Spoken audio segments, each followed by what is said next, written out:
ஏசாயா தீர்க்கதரிசியினுடைய புத்தகம் 1ஆம் அதிகாரம். ஆராதனைக்கு ஆண்டவர் மிக அழகாக வெளிப்படுத்தி இருக்கிற ஒரு முக்கியமான ஒரு அதிகாரம். 12வது வசனத்துல, நீங்கள் என் சந்நிதியில் வரும்போது என் பிரகாரங்களை இப்படி மிதிக்க வேண்டும் என்று உங்களிடத்தில் கேட்டது யார்? தேவன் இந்த வசனத்தின் மூலமாக ஆராதனைக்கென்று ஒரு ஒழுங்கு இருக்கிறதை நமக்கு வெளிப்படுத்துகிறார். ஒரு டிசிப்ளின். ஆராதனை என்று சொல்லும் பொழுது தேவன் அதற்கென்று சில சட்டங்களை வகுக்கிறார். எப்படி வேண்டுமானாலும் என் பிரகாரத்தை நீங்கள் வந்தடைய முடியுமா? என் பிரகாரத்தை இப்படி மிதிக்க வேண்டும் என்று, அதாவது உள்ளே நுழைய வேண்டும் என்று உங்களிடத்தில் கேட்டது யார் என்ற ஒரு கேள்வியை கேட்கிறார். இது ஒரு ரெட்டோரிக்கல் கொஸ்டின்.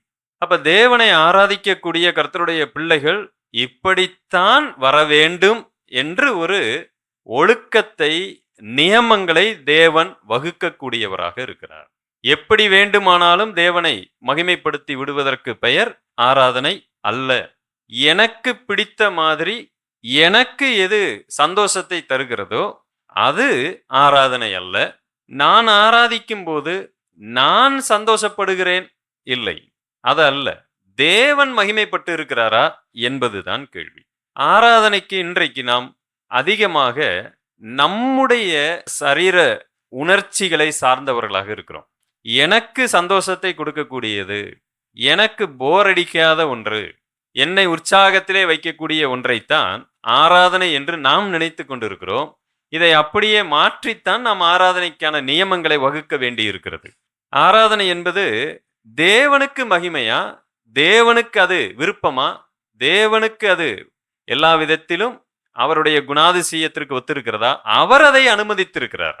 ஆகவேதான் இஸ்ரவேல் ஜனங்களிடத்துல தேவன் பேசுகிறார், இப்படி என்னுடைய பிரகாரங்களை மிதிக்க வேண்டும் என்று யார் உங்ககிட்ட சொன்னா அப்படின்னு சொல்லுகிறார். அப்ப அவர் பயன்படுத்துகிற ஒரு முக்கியமான ஒரு வார்த்தை என்ன அப்படின்னு பாத்தீங்கன்னா, 13வது வசனத்தில், இனி வீண் காணிக்கைகளை கொண்டு வர வேண்டாம். தூபம் காட்டுதல் எனக்கு அருவருப்பா இருக்கிறது. நீங்கள் அக்கிரமத்தோட ஆசரிக்கிற மாத பிறப்பையும் ஓய்வு நாளையும் சபை கூட்டத்தையும் நான் இனி சகிக்க மாட்டேன். சோ இங்கு ஒரு வார்த்தை முக்கியமாய் பயன்படுத்தப்பட்டிருக்கிறது, வீண் ஆராதனை.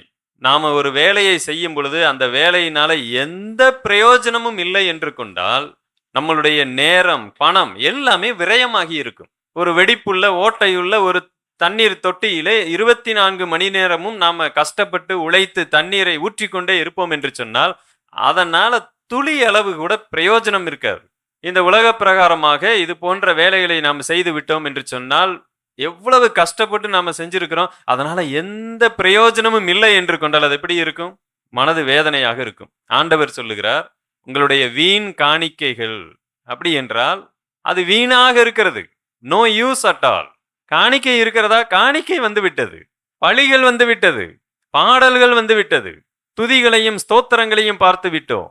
உபவாசம் இருக்கிறது. இன்றைக்கு எல்லா விதமான ஆராதனைகளும் சபைகளில் நிரம்பி வழிகிறதை நாம் பார்க்கிறோம். ஆராதனைக்கு பஞ்சம் இல்லை, உபவாச கூட்டங்களுக்கு பஞ்சம் இல்லை, ஜெபங்களுக்கு பஞ்சம் இல்லை, எதற்குமே பஞ்சம் இல்லை.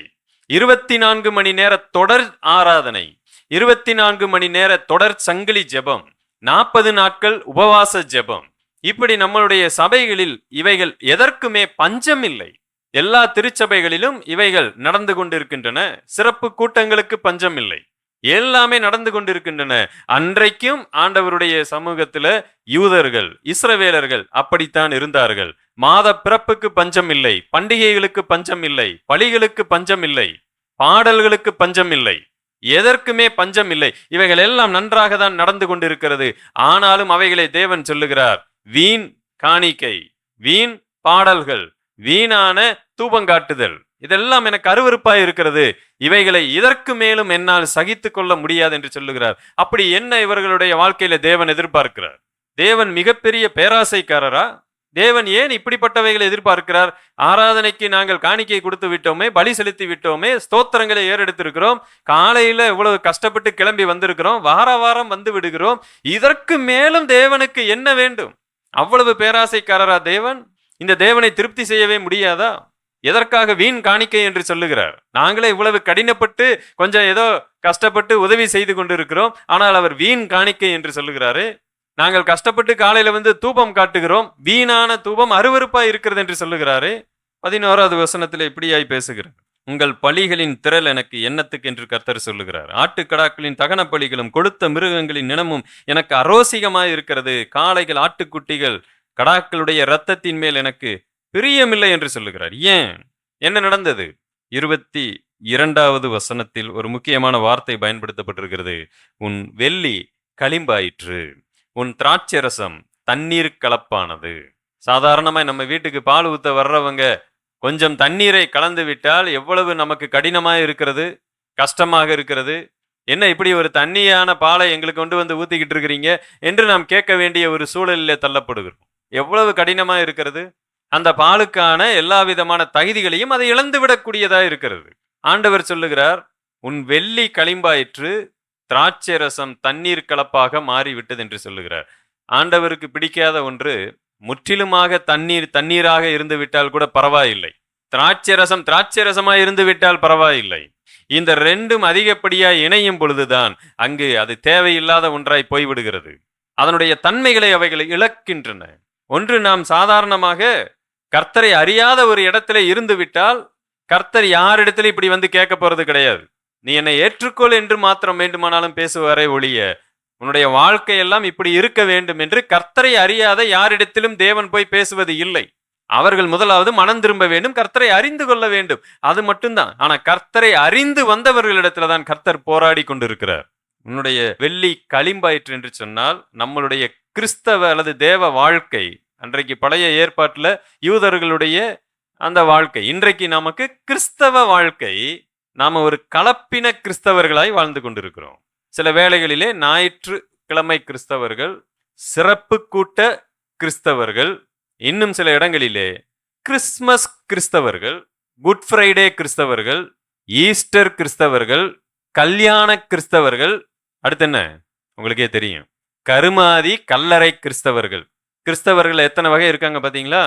இவர்கள் எல்லாம் கிறிஸ்தவர்கள் இல்லை, ஒரு சில நோக்கத்திற்காக இருக்கக்கூடியவர். கிறிஸ்துமஸ் அன்னைக்கு மாத்திரம் சில சபைகளிலே கூட்டம் நிரம்பி வழிகிறது. காரணம் என்ன?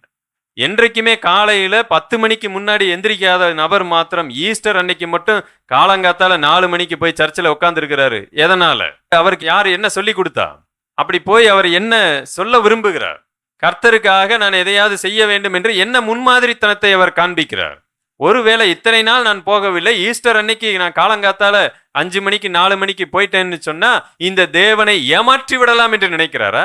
அவர் போய் காணிக்கை கொடுக்கிறார். எதற்காக காணிக்கை தருகிறார்? அதன் மூலமாய் அவர் என்ன சொல்ல வருகிறார்? சபை கூடி வருதலை நீங்கள் விட்டு விடாதிருங்கள் என்று வசனம் சொல்லும் பொழுது கரெக்டா பண்டிகை காலத்திலே மாத்திரம் சபைக்கு அல்லது இந்த கட்டடத்திற்கு போகிறார், அன்னைக்கு மாத்திரம் காணிக்கையை கொடுக்கிறார், மறக்காம புது சட்டையை மாட்டிட்டு போயிடுறாரு. சில சமயம் உதவி செய்கிறார், அனாதை ஆசிரமங்களுக்கு போகிறார், தன்னுடைய மனசாட்சியை அந்த இடத்துல பூரணப்படுத்தி கொள்ளுகிறார். அவ்வளவுதான். தேவனுடைய பார்வையில் அவர் எப்படிப்பட்டவராய் இருக்கிறார்? அவர் சொல்லுகிறார், இப்படி என் பிரகாரத்தை மிதிக்க வேண்டும் என்று யார் கேட்டான்னு கேட்கிறார். இன்றைக்கு நம்முடைய ஆராதனையில் பெரும்பாலும் தேவன் எதிர்பார்க்கிற விஷயங்கள் குறைந்து வருகிறது. மிகவும் வேதனைக்குரிய ஒன்றாக இருக்கிறது. அவர் எதிர்பார்க்கிறதெல்லாம் அந்த கலப்பு என்பது கூடாது, தண்ணீர் திராட்சை ரசத்தோடு கலந்து விட்டது. இதுதான் மிகப்பெரிய ஆபத்து. தேவன் அதை எதிர்பார்த்து கொண்டிருக்கிறார். நாம் எப்படிப்பட்ட கிறிஸ்தவர்களாக இந்த காலை வேளையில கூடி வந்திருக்கிறோம்? இந்த 2 மணி நேரம் மாத்திரமே நம்மளுடைய வாயை அடக்கி கொண்டவர்களாக, என்னுடைய சரீரத்தை கட்டுப்படுத்தி கொண்டவர்களாக, இங்கிருந்து வெளியில போன உடனே கலப்பு நிறைந்தவர்களாக, உலக மனிதன் என்ன பேசிக் கொண்டிருக்கிறானோ அதே வார்த்தைகளை பேசிக் கொண்டிருக்குதல், உலக மனிதன் என்னெல்லாம் பஞ்ச் டயலாக் சினிமால இருந்து பேசுகிறான எல்லாவற்றையும் பேசி சிரித்து கொண்டிருக்குதல், இதுவா கலப்பு இல்லாத கிறிஸ்தவ வாழ்க்கை? அசிங்கமான வார்த்தைகளை சர்வசாதாரணமாக பேசுதல், மரியாதை குறைவான வார்த்தைகளை எடுத்து சர்வசாதாரணமாக பேசுதல், புறங்கூறுதல், ஒருவரை ஒருவர் பகைத்தல். கர்த்தர் சொல்லுகிறார், உன்னுடைய வெள்ளி களிம்பாயிற்று. அது எவ்வளவு பெரிய ஆபத்தான ஒன்று. எனக்கு அன்பானவர்களே, ஆராதனை நாம் எளிதாக எண்ணிவிட வேண்டாம்.